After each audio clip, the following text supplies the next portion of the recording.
Chairman PTI Imran Khan पर कातिलाना हमले की एफआईआर, सेनेटर आजम सवाती पर दौरान हिरासत तशद्दुद, शहीद अरशद शरीफ कत्ल केस और साइफर का मामला। पीटीआई एमपीएस और एमएनएस की जानिब से सुप्रीम कोर्ट में दरख्वास्त दायर की जाएगी। सुप्रीम कोर्ट लाहौर रजिस्ट्री के बाहर सिक्योरिटी के कड़े इंतजाम किए गए हैं। इशफाक हमारे साथ मौजूद हैं, उनकी जानिब बढ़ते हैं। मोहम्मद इशफाक, बताइएगा क्या इंतजाम हैं और क्या इनकी जानिब से फैसला किया गया है। आज दरख्वास्त जो एमपीएस हैं और एमएनएस हैं उनकी जानिब से दरख्वास्त दायर की जाएगी।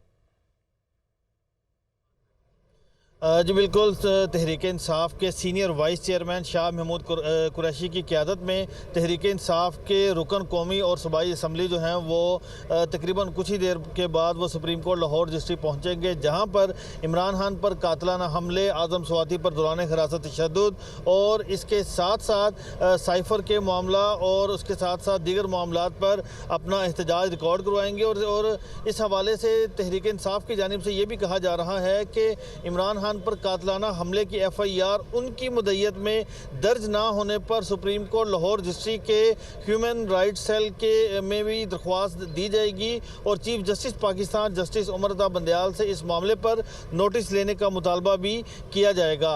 कुछ ही देर बाद पाकिस्तान तहरीक इंसाफ के senior vice chairman Shah Mahmood Qureshi की क़यादत में जो वफ्द है वो यहाँ पर पहुँचेगा और इस सारे मामले पर सुप्रीम कोर्ट लाहौर रजिस्ट्री के इतराफ माल रोड की जानिब से आने वाले तमाम इजाफी दाखिली रास्तों को बैरियर्स लगाकर बंद कर दिया गया है। पुलिस की इजाफी नफरी तैनात कर दी गई है और इसके साथ साथ सुप्रीम कोर्ट लाहौर रजिस्ट्री के अंदर दाखिल होने से मुतल्लिक भी इजाफी दाखिली रास्ते बंद करके पुलिस की इजाफी नफरी जो है वो लगा दी गई है ताकि कोई नाखुशगवार वाक़या रूनमा ना हो।